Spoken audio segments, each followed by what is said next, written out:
Eleanor Whitmore sat in the back corner of the dusty stagecoach, her fingers wrapped tightly around a wrinkled letter that had changed her entire life. The paper was worn soft from being read so many times, but she couldn't stop herself from unfolding it again.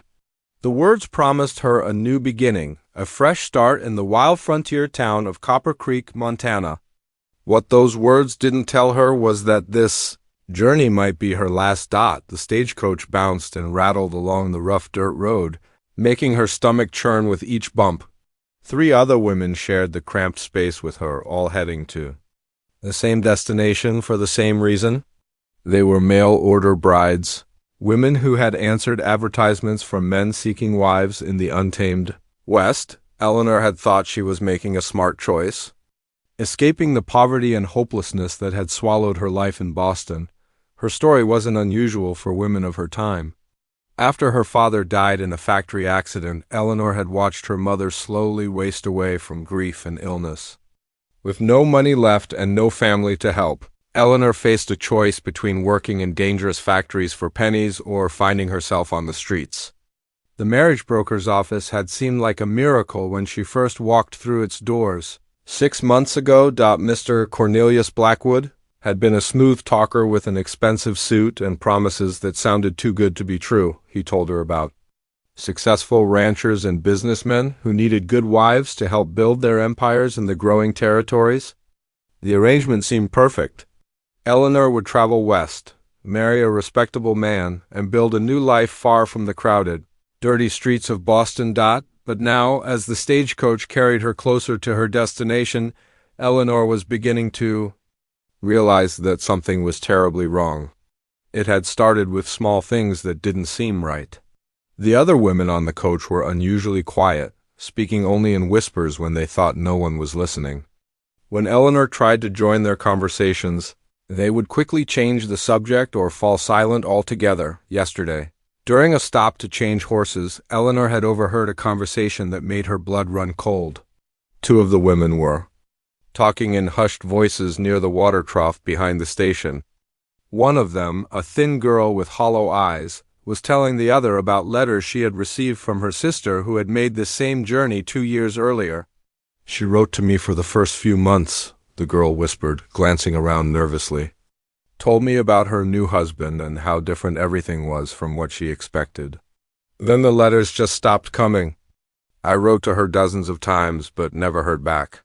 It's like she just disappeared," the other woman nodded grimly. "I've heard similar stories. Girls who came out here and were never heard from again. Their families back east think they're living happy lives, but nobody really knows what happened to them." Eleanor's heart had started pounding as she listened.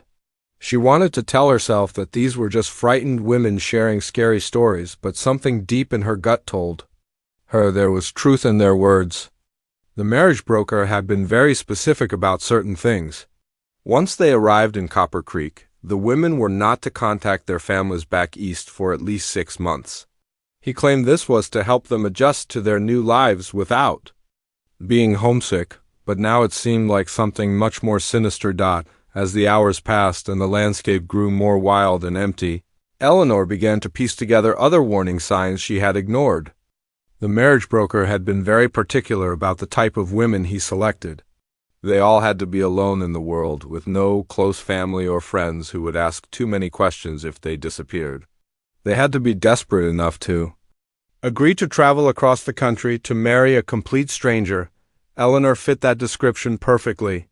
She had no living relatives, no close friends, and no money. She was exactly the kind of person who could vanish without anyone raising an alarm. The realization made her feel sick to her stomach, but it also made her angry. She had been so focused on escaping her old life that she had walked right into what might be an even worse trap. The stagecoach driver called out that they would be reaching Copper Creek within the hour. Eleanor felt panic rising in her chest as she thought about what might be waiting for her. According to the papers she carried, she was supposed to marry a man named Silas Brennan, who owned a large cattle ranch outside of town. The letters she had received from him painted a picture of a successful businessman looking for a wife to help him build a family and expand his operations. But now, Eleanor wondered if those letters had even been written by the man she was supposed to marry. Everything about this arrangement was starting to feel like an elaborate trick designed to lure desperate women into a situation they couldn't escape from. The more she thought about it, the more convinced she became that she was riding toward danger. The other women in the coach seemed to sense that they were getting close to their destination. Their whispered conversations stopped completely, and they all stared out the windows with expressions of fear and resignation. Eleanor realized that they all suspected the same thing she did, but none of them knew what to do about it. They were hundreds of miles from home, with no money and nowhere to run. As the sun began to set, painting the sky in shades of orange and red, the outline of Copper Creek appeared in the distance. It was smaller than Eleanor had expected, just a collection of wooden buildings scattered along a dusty main street. There were no signs of the prosperity that had been described in the letters. Instead, the town looked rough and lawless, the kind of place where people could disappear. Without anyone asking questions, Eleanor's mind raced as she tried to think of a plan. She couldn't just jump off the stagecoach and run into the wilderness. She would die out there alone with no food, water, or shelter. But she also couldn't passively walk into whatever trap was waiting for her in town. She needed help, but from whom? She was a stranger in a strange place, with no allies and no resources. The stagecoach began to slow as it approached the main street of Copper Creek. Eleanor could see people gathering to watch their arrival, including several men who looked rough and dangerous. One man in particular caught her attention. He was well dressed, but there was something cold and calculating in his eyes as he watched the approaching coach. Eleanor had a horrible feeling that this might be Silas Brennan, the man she was supposed to marry. As the coach rolled to a stop, Eleanor made a silent promise to herself. Whatever was waiting for her in this town, she wouldn't go down without a fight. She had survived poverty, loss, and desperation before. If these people thought they could prey on her because she was alone and afraid, they were about to learn that Eleanor Whitmore was much stronger than she looked. The driver called out that they had reached their final destination. Eleanor took a deep breath, clutched her small bag of belongings, and prepared to step into whatever fate awaited her. She didn't know yet how she would escape the trap that had been set for her, but she was determined to find a way. Her survival depended on it, and Eleanor had no intention of becoming another girl who simply disappeared without a trace. The moment Eleanor's feet touched the dusty ground of Copper Creek, she knew her worst fears were about to come true. The man approaching the stagecoach had the same cold, calculating look she had noticed from inside the coach, but up close, he was even more frightening. Silas Brennan was tall and well-dressed, but there was something predatory in the way he moved, like a wolf circling its prey. "Miss Whitmore, I presume?" His voice was smooth and polite, but it carried an undertone that made Eleanor's skin crawl. "I'm Silas Brennan. I trust your journey wasn't too difficult?" Eleanor forced herself to smile and nod, even though every instinct in her body was screaming at her to run.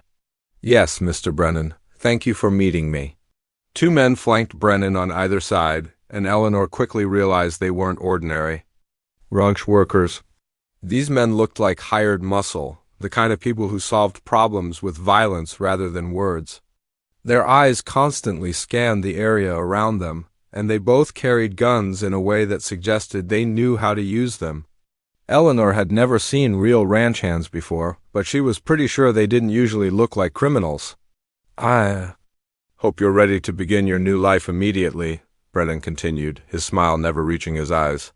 "I've already spoken with the preacher, and he's prepared to perform the ceremony this evening. We can head out to the ranch right after that." Eleanor's heart started pounding. Everything was happening too fast. She had expected at least a few days to get to know her intended husband before the wedding, but Brennan seemed determined to rush through everything. That wasn't normal, and it definitely wasn't what had been promised in the letters she'd received. "Actually, Mr. Brennan," Eleanor said carefully, trying to keep her voice steady, "I was hoping we might have a chance to talk first, get to know each other a little before we take such a big step." Brennan's smile faltered for just a moment, and Eleanor caught a glimpse of something dangerous in his expression. I'm afraid that won't be possible, Miss Whitmore. I'm a busy man with important business to attend to. The sooner we complete our arrangement, the better for everyone involved. The way he said arrangement made it sound more like a business transaction than a marriage, and Eleanor realized that's exactly what it was to him. She wasn't a person to Brennan. She was just another piece of property he was acquiring. The thought made her feel sick, but it also made her angry. She hadn't traveled across the country just to become some criminal's possession. I understand you're busy, Eleanor replied, fighting to keep her voice calm, but surely you can spare a few hours? I'd like to freshen up and perhaps explore the town a bit before we proceed. One of Brennan's men stepped forward slightly, and Eleanor noticed his hand moving closer to his gun. The message was clear. She didn't really have a choice in the matter. But Brennan held up a hand to stop his associate, apparently deciding to maintain the pretense of civility a little longer. Of course, he said with that cold smile. Take all the time you need. But remember, Miss Whitmore, we have an agreement. I've invested considerable time and money in bringing you here, and I expect that investment to pay off. I'll return for you in 2 hours. Eleanor nodded quickly, grabbed her small bag, and headed toward the boarding house she had spotted across the street. She could feel Brennan's eyes following her every step, and she forced herself to walk normally even though she wanted to run. Once she was inside the boarding house, she finally allowed herself to breathe. The boarding house keeper was a kind-looking, older woman who showed Eleanor to a small but clean room on the second floor. Eleanor thanked her and closed the door, then immediately went to the window to look out at the street below. Brennan and his men were still standing near the stagecoach, clearly keeping an eye on the boarding house. Eleanor realized they weren't just escorts. They were guards making sure she didn't try to escape. Panic started to set in as Eleanor understood the full scope of her situation. She was trapped in a strange town, hundreds of miles from anyone who might help her, with no money and nowhere to run. Even if she could somehow get away from Brennan, how would she survive in the wilderness? She had no skills for frontier life, no knowledge of the land, and no resources to help her get back east, but staying wasn't an option either. Everything about Brennan screamed danger, and Eleanor was convinced that if she went through with this marriage, she would end up like those other girls who had simply disappeared. She needed help, and she needed it fast. Eleanor moved away from the window and began to pace the small room, trying to think of a plan. She had maybe 2 hours before. Brennan returned and she had to find a way to escape before then. But how? She couldn't just walk out of town. Brennan's men would stop her before she made it to the edge of the main street. Then Eleanor remembered something she had seen while getting off the stagecoach. There had been another man near the general store, loading supplies onto a wagon. He had been well dressed, but in a different way than Brennan. Where Brennan's clothes seemed designed to intimidate, this man's clothing suggested success earned through honest work. More importantly, he had been alone, without any obvious bodyguards or weapons. Eleanor realized this might be her only chance. If she could find this man and somehow convince him to help her, she might be able to escape Brennan's trap. It was a long shot, but it was better than no shot at all. Taking a deep breath, Eleanor smoothed her hair and checked her appearance in the small mirror. She needed to look respectable and trustworthy, not like a desperate woman running from danger. Then she quietly opened her door and listened for any sounds in the hallway. The boarding house seemed empty except for the keeper, who was busy in the kitchen downstairs. Eleanor made her way down the stairs as quietly as possible, avoiding the creaky steps she had noticed on her way up. The boarding house keeper was nowhere to be seen, so Eleanor slipped out the back door into a narrow alley that ran behind the main street buildings. Her heart was pounding as she made her way carefully along the alley, staying in the shadows and trying to avoid being seen. From the street, she could hear voices and activity from the main street, but she couldn't tell if Brennan and his men were still watching the boarding house, or if they had moved on to other business. When Eleanor reached the back of the general store, she paused. To gather her courage, this was it.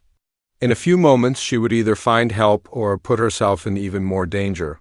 But she couldn't stay hidden forever, and time was running out. Taking one final deep breath, Eleanor walked around to the front of the general store.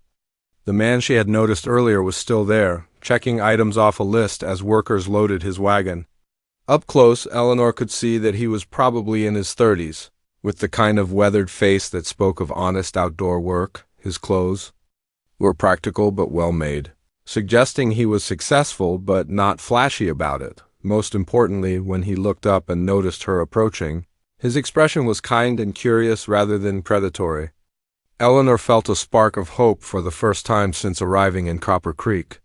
"Excuse me, sir," she said, trying to keep her voice steady despite her racing heart. "I'm Eleanor Whitmore and I'm new in town. I was wondering if you might be able to help me with something."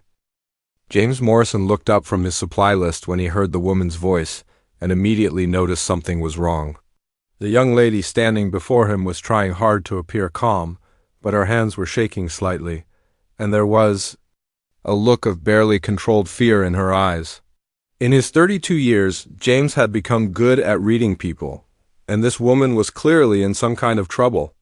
"Of course, Miss Whitmore," he replied, setting down his pencil and giving her his full attention. "I'm James Morrison. What can I do to help you?" Eleanor glanced nervously over her shoulder toward the main street, then stepped closer to him. "Mr. Morrison, I need to ask you something very important, and I'm afraid it might sound strange. Do you know anything about a man named Silas Brennan?" James felt his jaw tighten at the mention of that name. He had been watching Brennan's activities for months, gathering information and waiting for the right moment to act. Brennan was involved in activities that went far beyond simple cattle ranching, and James had been working quietly with some of the other honest ranchers in the area to build a case against him. "I know of him," James said carefully. "Why do you ask?" Eleanor took a deep breath, clearly struggling with how much to reveal. "Mr. Morrison, I'm going to tell you something. That will probably sound crazy, but I think my life might depend on it. I came here from Boston as a mail-order bride, arranged to marry Mr. Brennan, but something is very wrong with this whole situation." James listened as Eleanor quickly explained her journey, the strange behavior of the other women on the stagecoach, and the stories she had overheard about girls who had disappeared. As she spoke, James felt a growing anger toward Brennan and admiration for Eleanor's courage in seeking help. "You're right to be worried," James told her when she finished. "Silas Brennan is not the man he pretends to be. His ranch is just a front for other activities that I won't go into detail about, but they're definitely not legal. You were smart to trust your instincts." Eleanor's face went pale. "So it's true? I really am in danger?" "I'm afraid so," James replied. "But you did the right thing by coming to me. I've been looking for a way to stop Brennan for a long time, and your situation might give us both the opportunity we need." Eleanor looked confused. "I don't understand. How can my situation help you?" James glanced around to make sure no one was listening, then moved closer to Eleanor. "Brennan has been very careful to keep his illegal activities separate from his public image. He's built a reputation as a successful businessman, and that makes him hard to touch.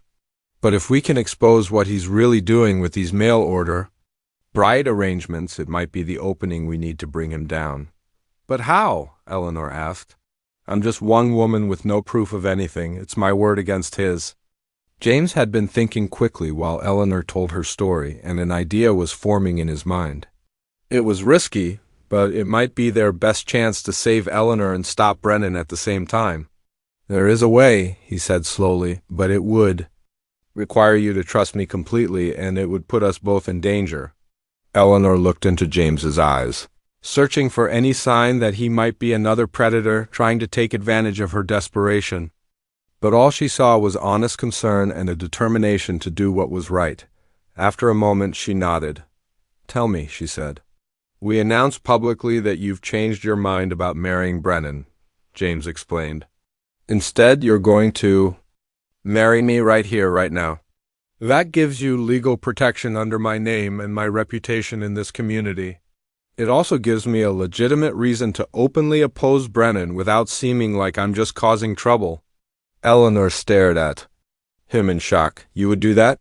Marry a complete stranger just to help me?" "Miss Whitmore," James said seriously, I've been waiting for months to find a way to stop Brennan from hurting more people. You've given me that opportunity and I'm not going to waste it. Besides, I can't just stand by and let him hurt you when I have the power to prevent it." Eleanor felt tears forming in her eyes. After so many months of feeling alone and helpless, she had found someone willing to risk everything to help her. "But what about you? Won't this put you in terrible danger?" James smiled grimly. "I've been in danger from Brennan since the day I started investigating his activities. At least this way, we'll be facing that danger together instead of alone." Eleanor realized that James was offering her more than just protection. He was offering her a true partnership. Unlike Brennan, who saw her as property to be acquired, James was treating her as an equal who had a right to make her own choices. "All right," she said, her voice growing stronger with determination. "Let's do it. But are you sure we can arrange a wedding so quickly?" "The preacher here is an old friend of mine," James replied. "He'll perform the ceremony if I ask him to, especially when he hears why it's necessary. But we need to move fast." "How long before Brennan expects you back?" Eleanor glanced at the sun, trying to judge how much time had passed. "Maybe an hour and a half. He seemed very determined to get the ceremony done tonight." "That's enough time," James said, already moving toward his wagon. "Come with me. We need to find Reverend Thompson and explain the situation." As they walked quickly through the back streets of town, Eleanor found herself amazed by the turn her life had taken. This morning she had been a frightened woman traveling toward what she was sure would be her doom. Now she was about to marry a man who was willing to risk his own safety to protect her from danger. "Mr. Morrison," she said as they walked, "I want you to know that I understand this is just a marriage of convenience. I don't expect anything from you beyond protection from Brennan." James stopped walking and turned to look at her. "Miss Whitmore, I want you to understand something. This might be starting as a marriage of convenience, but I don't take marriage lightly, even under these circumstances. If we do this, I'm committed to treating you with the respect and protection that a wife deserves, and I hope that over time we might build something real together." Eleanor felt her heart skip a beat.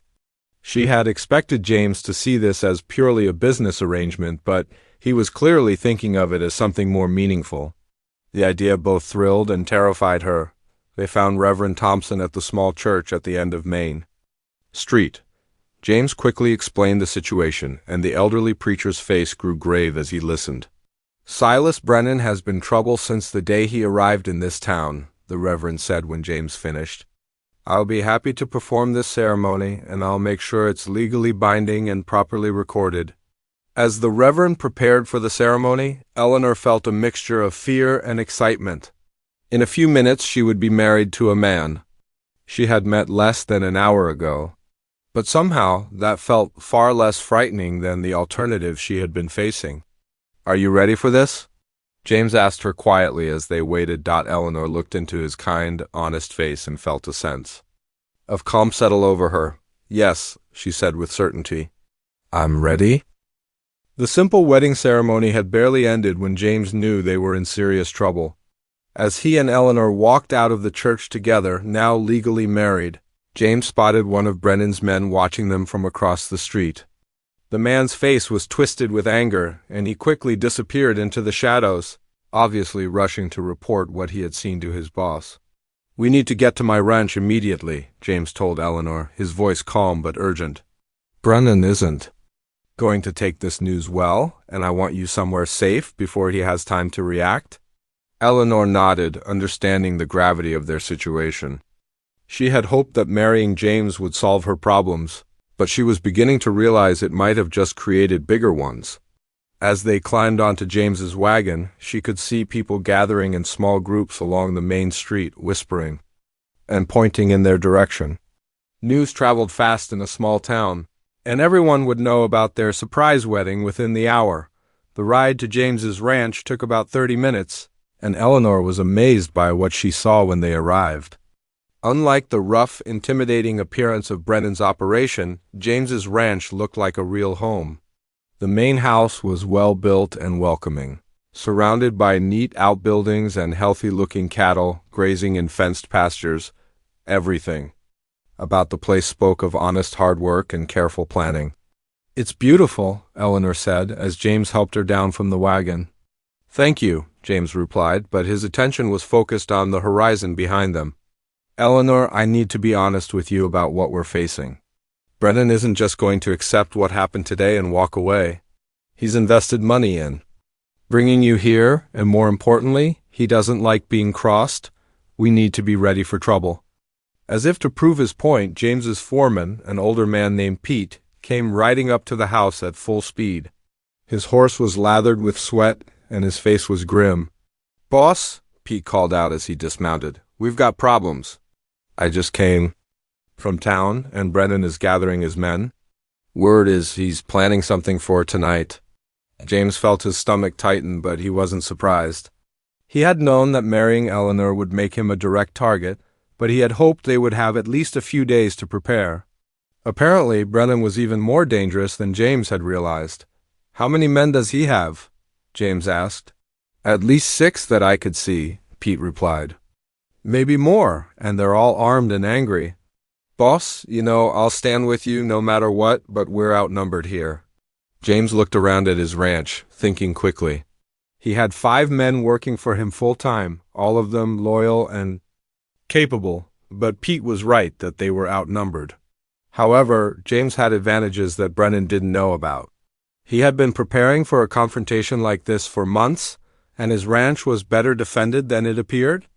"Get the men together," James told Pete. "Tell them what's happening and give them a choice. Anyone who wants to leave for their own safety can go with no hard feelings. But anyone who stays needs to understand that we're in for a real fight." As Pete rode off to gather the ranch hands, James turned to Eleanor. He could see the fear in her eyes, but there was something else there too. She looked determined rather than defeated, and James realized that Eleanor was stronger than even she knew. "I'm sorry," he said quietly. "I hoped we would have more time before things got this bad." Eleanor surprised him by taking his hand. "James, you saved my life today. Whatever happens now, I want you to know that I'm grateful for what you've done, and I want to help fight back." James looked at her with new respect. Most women in Eleanor's situation would be paralyzed with fear, but she was ready to stand and fight. "Are you sure? This could get very dangerous." "I'm sure," Eleanor replied firmly. "Brennan tried to trap me, and now he's threatening the man who saved me. I'm not going to hide while you face that alone." Over the next few hours, James and his men worked quickly to prepare for the attack they knew was coming. James had been planning for this possibility for months, so his ranch was better defended than most people realized. The main house had thick walls and small windows that could be easily defended, and James had stockpiled weapons and ammunition in strategic locations around the property. Eleanor proved to be more helpful than James had expected. She had grown up in the rough neighborhoods of Boston, and while she had never been in a gunfight, she wasn't afraid of violence. She helped the men prepare by loading ammunition, moving supplies, and even learning how to handle a rifle under Pete's quick instruction. "You're a natural," Pete told her as she practiced aiming. "Most folks from back east can't even hold a gun without shaking." "I grew up in places where you had to be tough to survive," Eleanor replied. "This is just a different kind of danger." As the sun began to set, James gathered everyone in the main house to explain his plan. He had decided not to wait for Brennan to attack, but to take the fight to him instead. It was risky, but James believed their best chance was to catch Brennan's men off guard rather than sitting and waiting to be attacked. "Brennan is expecting us to hide here and wait for him to come to us," James explained. "Instead, we're going to split up. Pete and 2 of the men will stay here to protect Eleanor and the house. The rest of us will circle around and try to catch Brennan's group from behind when they approach." Eleanor stood up before James could continue. "I have a better idea. What if we use me as bait?" Everyone in the room turned to stare at her, and James felt his heart skip a beat. "Absolutely not. It's too dangerous." "Listen to me," Eleanor insisted. "Brennan wants me back, right? What if we let him think he can take me? I could be outside, maybe near the barn, looking like I'm trying to run away. When his men come for me, you and your men could be waiting to surround them. James was shaking his head before she finished speaking. Eleanor, if something went wrong, you could be killed. I won't risk that. James, Eleanor said, moving closer. To him, I'm already at risk, we all are. But this way, we might be able to end this tonight instead of just fighting off one attack and waiting for the next one. Pete cleared his throat. Boss, it's actually not a bad plan. If we position ourselves right, we could catch them all at once instead of picking them off one by one. James looked around the room at his men, then back at Eleanor. He could see the determination in her eyes, and he realized that she was right. This might be their best chance to end Brennan's threat permanently. All right, he said finally, but we do this my way. Eleanor, you'll be protected every second. If anything starts to go wrong, you run for the house and let us handle the rest. As darkness fell over the ranch, James and his men took their positions. Eleanor stood near the barn, a small bag in her hand to make it look like she was trying to escape. Her heart was pounding, but she felt strangely calm. For the first time in her life, she was fighting back against people who wanted to hurt her, and it felt good. Eleanor stood by the barn in the darkness, her heart beating so loudly she was sure everyone could hear it. The night air was cool against her skin, and every shadow seemed to hide potential danger. She clutched the small bag James had given her to make her escape attempt look real, but her other hand stayed close to the knife hidden in her dress pocket. If something went wrong with their plan, she wasn't going down without a fight. The wait felt like hours, though it was probably only minutes before she heard the sound of horses approaching. Eleanor forced herself to stay calm as 6 riders came into view, moving slowly toward the ranch buildings. Even in the dim moonlight, she could make out Silas Brennan's tall figure leading the group. His men spread out as they got closer, clearly planning to surround the house. Eleanor began walking quickly toward the far edge of the property, making it look like she was trying to escape on foot. She could hear the riders changing direction, coming after her just as James had predicted. They would. Her role was to draw them away from the house and into the open area where James and his men could surround them. There she is, one of Brennan's men shouted. The boss was right, she's trying to run. Eleanor pretended to stumble and fall, giving the riders time to get closer. As they approached, she could hear Brennan's voice cutting through the night air. Miss Whitmore, he called out, his voice filled with false politeness. There's no need to run. We're here to take you home where you belong. Eleanor stood up slowly, turning to face the approaching riders. Even though she knew James and his men were hidden nearby, she still felt a chill of fear when she saw the cold anger in Brennan's eyes. I am home, she said, surprised by how steady her voice sounded. I'm married to James Morrison now, and this is where I belong. Brennan's mask of politeness slipped completely. That marriage is nothing but a piece of paper. You came here to fulfill a contract with me, and that's exactly what you're going to do. The only contract here was based on lies, Eleanor replied, taking a step backward as planned. I know what you really are, Mr. Brennan, and I know what happened to those other girls. Brennan's men were spreading out around her now, clearly planning to grab her and take her away by force. Eleanor could see the cruel satisfaction in Brennan's face as he thought he was about to win. You don't know anything, Brennan said, dismounting from his horse. But that doesn't matter anymore. You're coming with us, and your new husband is going to learn what happens to people who interfere with my business.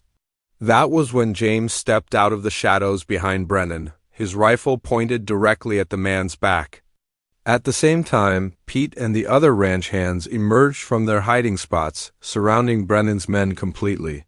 I don't think she's going anywhere with you, James said calmly. Brennan spun around, his hand moving toward his gun, but he stopped when he realized he was outnumbered and surrounded. His men looked around nervously, clearly not liking their chances in a gunfight. Morrison, Brennan snarled, you have no idea what you're getting yourself into. I have powerful friends, and you're just a small-time rancher who's about to lose everything. Actually, came a new voice from the darkness, I think you're the one who's about to lose everything. Everyone turned to see 3 men walking toward them, and Eleanor gasped when she saw the badges glinting on their chests. Federal marshals had arrived, and they were clearly here for Brennan, the lead marshal. A gray-haired man with a weathered face stepped forward. "Silas Brennan, you're under arrest for fraud, kidnapping, and operating an illegal trafficking operation." Brennan's face went white. "You can't prove anything. I'm a legitimate businessman." "Actually, we can prove quite a lot," the marshal replied, pulling out a thick folder of papers. "Thanks to information provided by Mr. Morrison here, we've been investigating your operation for months. We have testimony from other women who escaped your scheme, financial records showing your illegal activities, and witnesses who can place you at several crime scenes." Eleanor felt a wave of relief wash over her. James hadn't just been planning to protect her. He had been working with law enforcement to bring down Brennan's entire operation. The marshal continued speaking, explaining how Brennan had been using his mail-order bride business as a cover for much worse crimes. "The women who answered your advertisements weren't just being forced into unwanted marriages," the marshal said. "Many of them were being sold to other criminals or forced to work in illegal operations. Some were never seen again." Eleanor shuddered, realizing how close she had come to sharing that fate.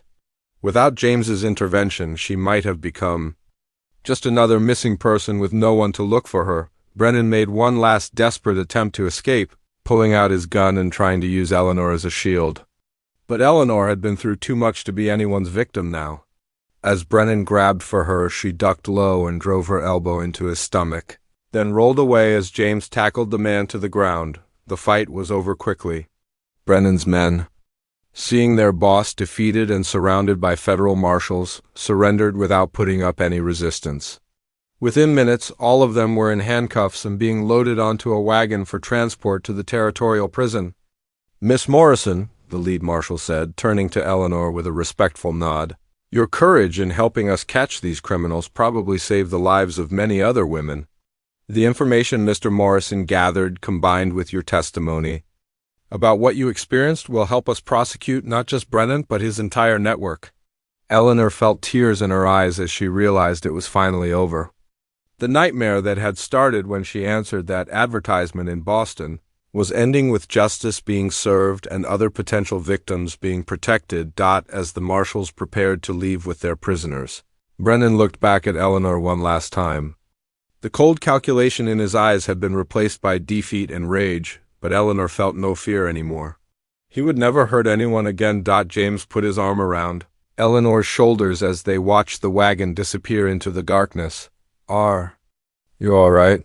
he asked quietly. Eleanor leaned against her husband, still amazed by how much her life had changed in just one day. "I'm better than all right," she said. "I'm free." Over the following weeks, as news of Brennan's arrest spread throughout the territory, other women came forward with their own stories of narrow escapes from similar traps. Eleanor found herself helping these women, offering them support and assistance as they rebuilt their lives. She discovered that helping others heal from their trauma was helping her heal from her own. James watched with admiration as Eleanor transformed from a frightened mail-order bride into a confident woman who was making a real difference in their community. Their marriage had started as a desperate arrangement to save her life, but it was growing into something much deeper and more meaningful. "I never expected this," Eleanor told James one evening as they sat on their porch, watching the sunset over their ranch. "What?" James asked. "To be happy," Eleanor replied. "For so long I thought survival was the best I could hope for. I never imagined I could have a real home, a real partner, and a chance to help other people." James took her hand. "You deserve all of that and more. You're the bravest person I've ever met." Eleanor smiled, thinking about how far she had traveled, not just in miles but in life itself. She had started this journey as a desperate woman, with no choices, but she had ended it as someone who could make her own destiny. And best of all, she had found a true partner to share that destiny with.